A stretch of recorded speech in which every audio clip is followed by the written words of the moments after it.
Each one of us put a vial of blood into the red ink. I was really happy they didn't want anything for the yellow ink.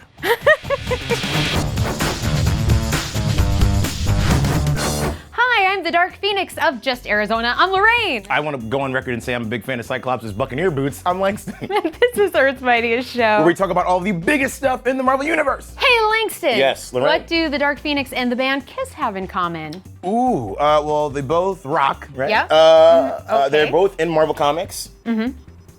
Scott Summers. All very close and all kind of true, but it's this week's episode. Nice. Yeah, we're going to be talking with someone from Kiss today, and we're going to talk about the Phoenix because X-Men Dark Phoenix is now in theaters everywhere. Yes, and I believe a certain someone was on the red carpet, yes? Yeah, me. Yeah. That was me.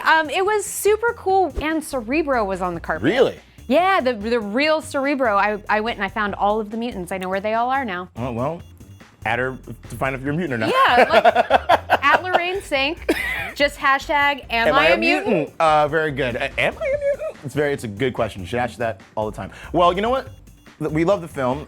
We're thinking, let's talk about some comic books. Well, let's do a Dark Phoenix themed comic book reading list for all of our friends out there, yeah? Yeah. All right. Let's do it. Yeah, well, let's start with Jean Grey's first appearance in X-Men issue number 1. It's iconic. She meets Professor Xavier and the X-Men, who are a bunch of dummies over her because they don't know how to interact with a human woman, and they're just like, a girl, and it's they're all idiots and they're all great. What a bunch of dummy teenage really boys. are, yeah. But I also appreciate that it sets up how wildly powerful she is by just like literally lifting them with her mind. Like, what are you bozos doing? Bozos is the perfect word to describe how they are behaving. Yes, Well, yes.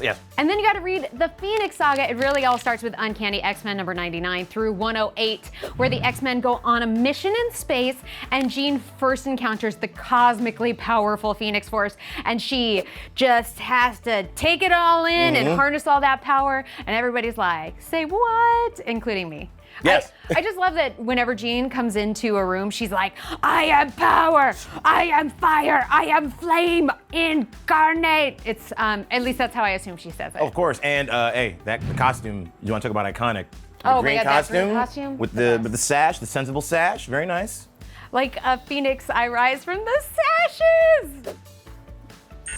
Just saying. She's married, everyone. Well then, check it out. The Dark Phoenix Saga, right? Of course, you got to read Uncanny X-Men issue number 129 through issue number 138, where Jean is influenced by the evil mastermind, and he's making her think that she's connected to her past ancestor and going back and forth in time and living in different time periods. It's wild. I mean, he really messes up her mind and unlocks this truly destructive side of the Phoenix, where she goes to Dark Phoenix. And also, he's a straight up creep because I love that they make him look like he's like super foxy and whatever. And then in his shadow, he's like, I'm a gremlin. I'm a gremlin. Well, listen, we're not going to spoil any more of this if you never read it, but there are some iconic Phoenix moments in the comics that you got to check out. Yeah, and you can read all of these comics on Marvel Unlimited, the subscription service that gives you access to 25,000 digital comics and counting. That's right. Yes, sign up at marvel.com/unlimited to get links to all of these comics in the description. Yeah, and if you want an even more comprehensive reading list and play-by-play of the entire canon of Jean Grey as Phoenix, then you got to check out This Week in Marvel episode 395. It's epic. Ryan Penagos, aka Agent M, just really shuts it down. Yeah, the man is a wealth of Phoenix knowledge. Speaking of epic, you talked to a rock icon recently, did you not? I did. Funny you should mention that. I actually talked with Kiss founding member Paul Stanley all about how he put his blood in a comic. Wait, what? Watch this. It's lovely. What? I am here with the legend, the man, Paul Stanley. Hello, sir. Boy, just keep going. I love More preface, legend, more preface. man. I love I have a burning question that I need to ask, which is, there was the old Marvel comic Yes. that had Kiss on the front, and it said it was printed with the band's blood. Yes. In Howard the Duck number 12, Steve Gerber had written us into the storyline, which was amazing. He was a big fan, and yes, I was really happy they didn't want anything for the yellow ink. Also glad for that as well. The band is obviously very much like a superhero, but you as a person are a hero to so many. You do so much awesome charity work. And you talk about it a little bit in the book. Why do you step up and why do you take action in that way? Maybe I didn't realize it when I was younger, but giving back is really its own reward. Yes, it benefits the person who you're helping, but what it does for you, it changes who you are. It gives you a great sense of satisfaction. And not to be corny, it really changes how people view the world and the potential we all have to change it. And this book, I really love it. I was surprised when I first got to pick it up that it is something that is incredibly informative about how to kind of be good at life. Why did you want to write this kind of book?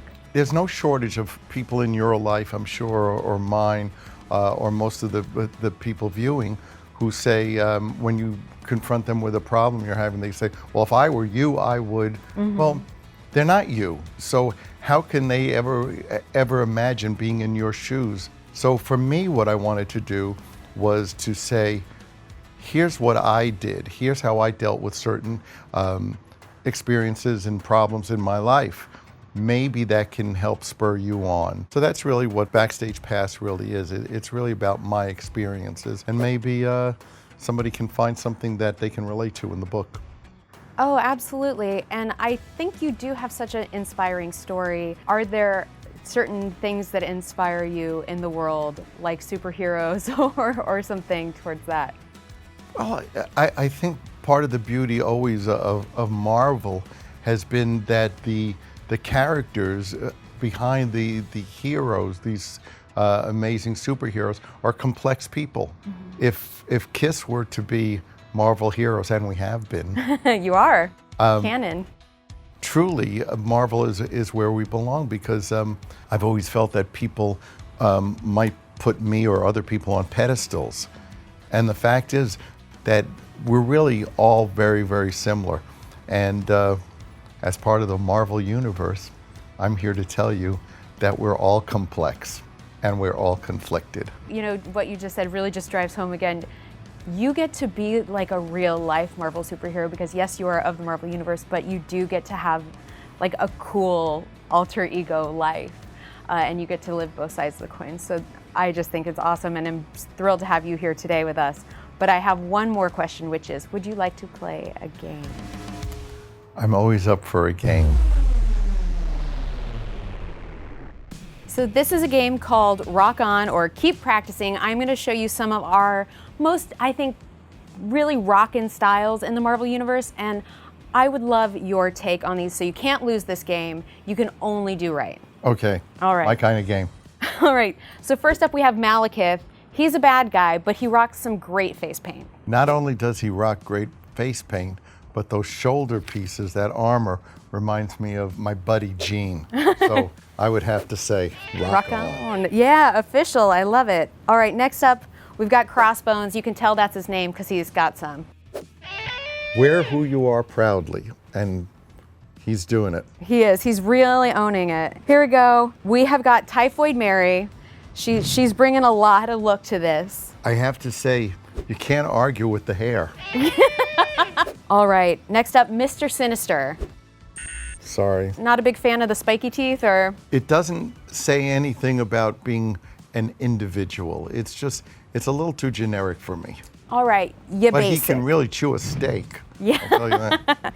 Great guest for dinner. Next up, we have Dazzler. She is our ultimate pop star in the Marvel Universe. I can't see the rest of her body, but it looks like it's rocking, so we'll go with it. And then we have Domino. She's extremely lucky, but will she be lucky in your eyes? I'm a sucker for women. I'm sorry. They all look good. They all look good. And she is our last. We've done it all. There were a lot of rockin' looks in this. There were a lot of rockin' looks, but that's part of that Marvel universe. It rocks. It sure does. Thank you so much. My pleasure. You guys, go check out this awesome book, Backstage Pass by Paul Stanley. Rock on. Rock and roll, right? Yeah, exactly. So do you want to put your blood in a comic now? I'd rather not. Okay, I'll do it by myself. Like, wait. Just me. Call the nurse. No, don't. You leave her right where she is, please. It's fine. Team of nurses. All right, maybe not. All right, you guys tell us if if you are Team Phoenix or Team Dark Phoenix and why, and use the hashtag Earth's Mightiest Show. And if you just want to know if you're a mutant, you can at me on Lorraine Cink. I recently saw Cerebro on the red carpet, so I can tell you if I think you're a mutant. Oh, I can't wait to find out. Don't spoil it for me yet. I kind of want to see how my powers manifest. if they do. Hashtag am I a mutant? You've already been through puberty. You would know. Well, don't forget to tune in next week to a very special Earth's Mightiest Show all about Spider-Man Far From Home in theaters on July 2nd. We will see you then. Yeah, I'm Lorraine. And I'm Langston. And this is Marvel. Your universe. I see all the Am I a mutant?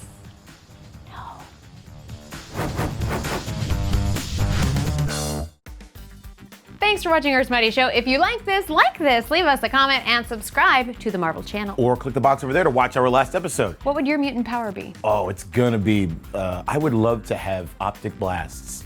Like Cyclops? Just like Cyclops.